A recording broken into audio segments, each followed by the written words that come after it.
Aksi pencurian sepeda motor terekam kamera CCTV di perumahan Grahalia Sri Gading Mangwi.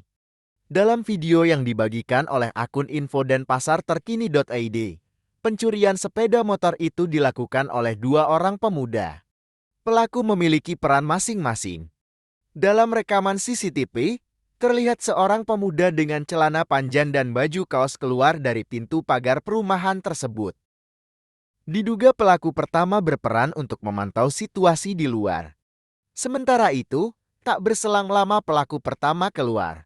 Pelaku kedua pun keluar dengan menuntun sebuah sepeda motor.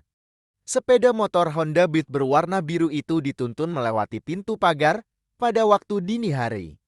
Dalam kondisi gelap dan sepi, kedua pelaku melancarkan aksinya dengan mulus. Terlihat usai melewati pagar, kedua pelaku menghidupkan sepeda motor tersebut. Rekaman CCTV itu pun mendapat beragam tanggapan dari warganet di media sosial.